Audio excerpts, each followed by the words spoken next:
Anwar akan berdepan Dr. M di mahkamah. Dato' Mahathir akan meneruskan tindakan undang-undang terhadap Perdana Menteri berhubung dakwaan menuduh bekas Perdana Menteri itu mengumpul kekayaan peribadi semasa berkuasa. Tun telah mengarahkan kami untuk meneruskan tindakan mahkamah. Ini membuktikan Anwar tidak memohon maaf atau menarik balik kenyataannya.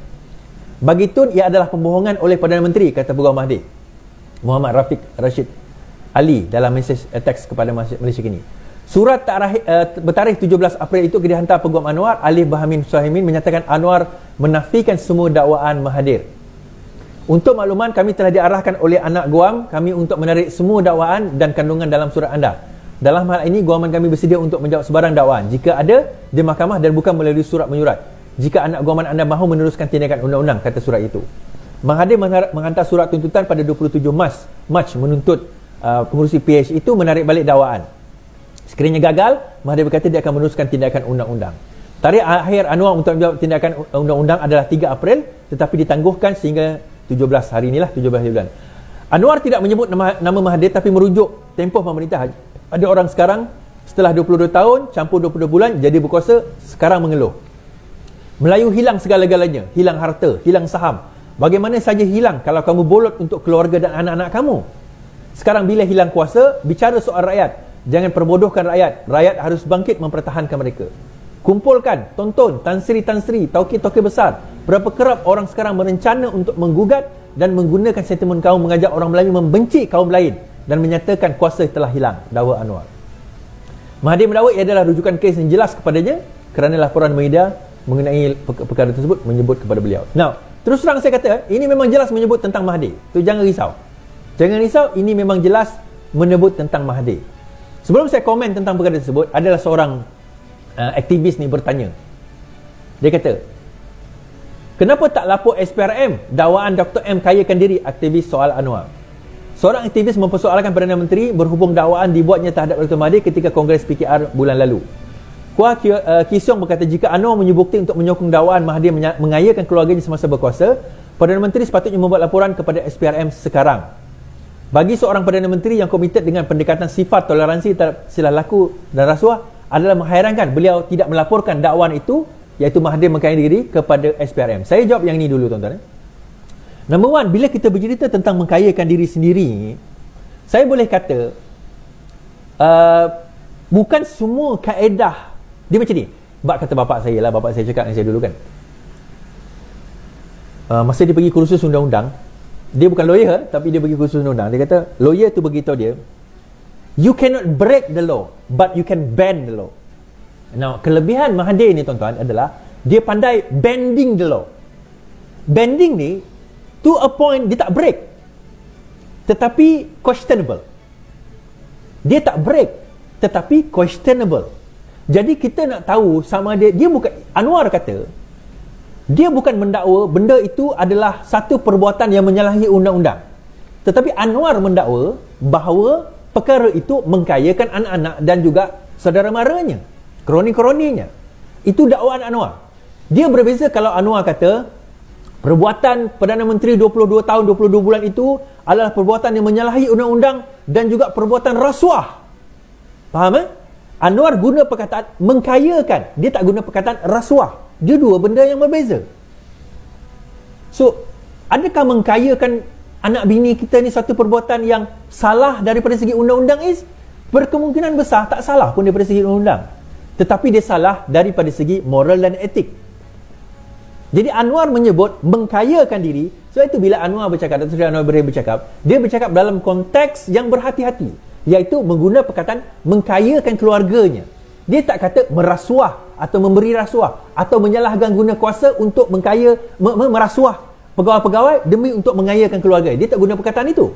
Dia guna perkataan sewaktu dia berkuasa, dia mengkayakan keluarganya, kaum keluarganya. Dan perkara ini boleh dibuktikan. So Anwar di dalam mahkamah nanti kena buktikan sewaktu pemerintahan Mahathir, sebelum dia berkuasa, anak-anaknya dapat berapa.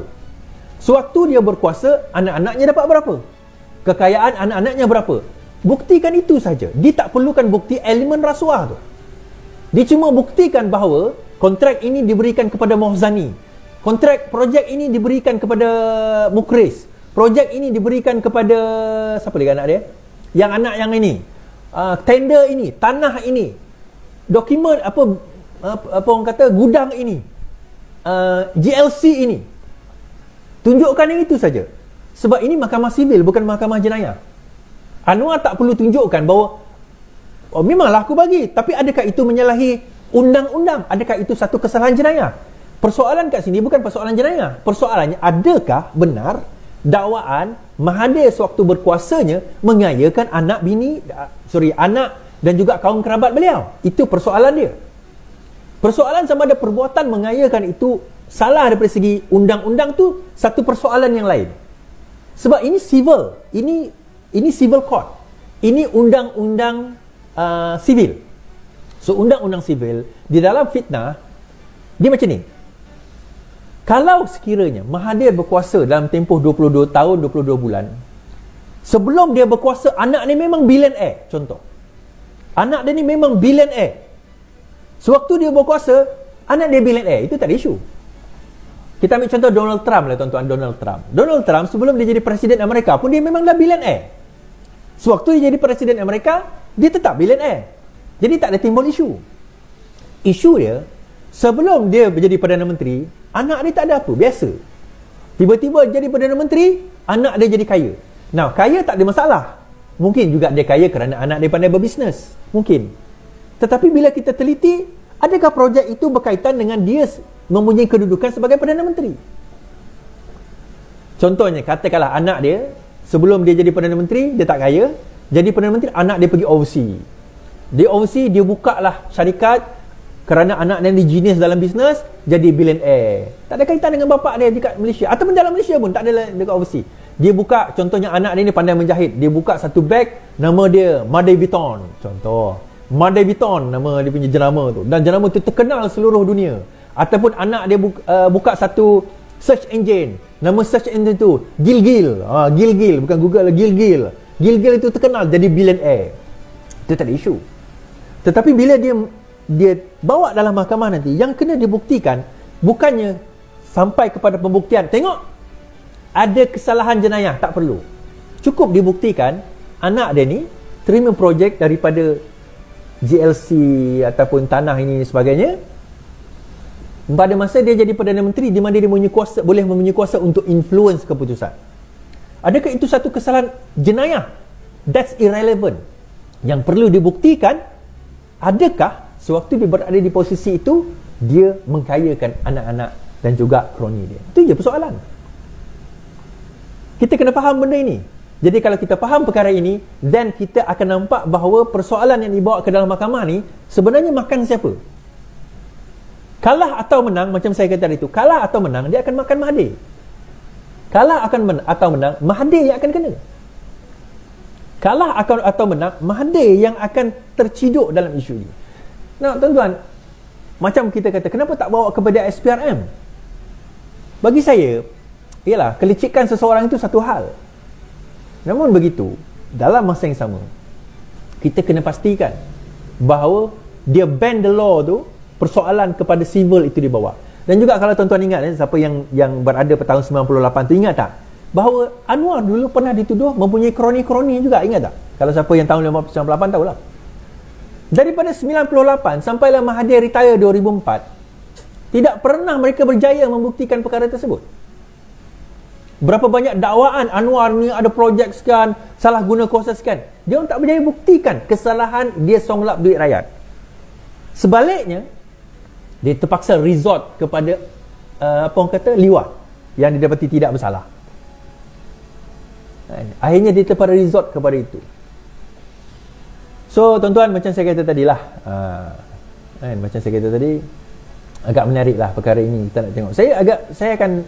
Saya akan follow benda ini dalam kadar yang, yalah, kalau nanti dia masuk mahkamah, dia akan ambil masa.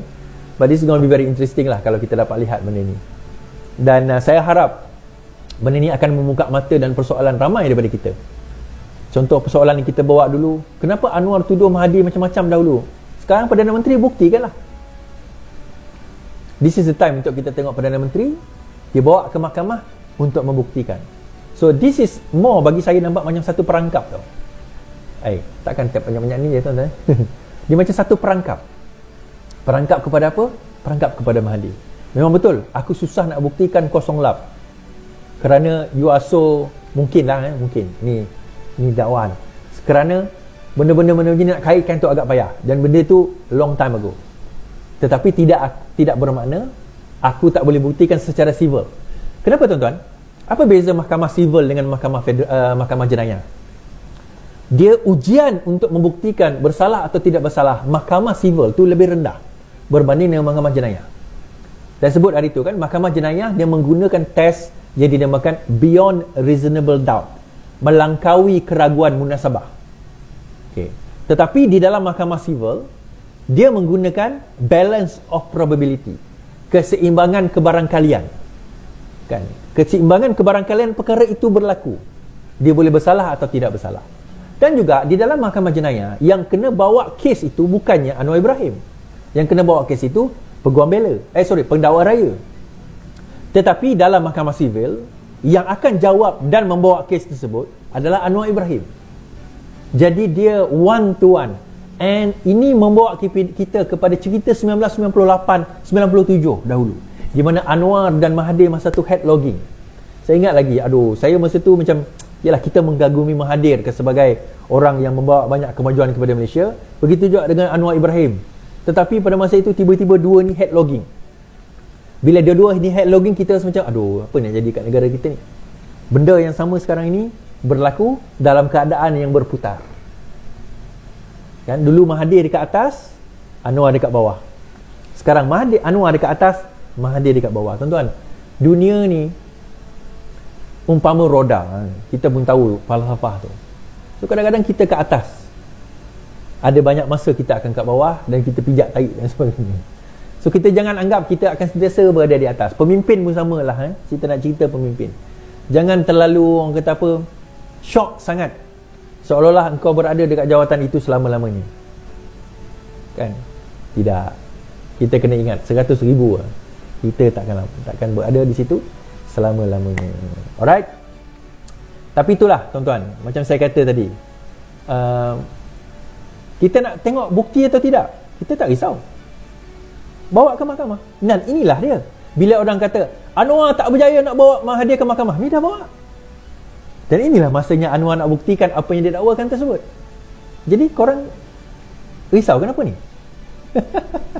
Korang risau kenapa? Takut terbongkar?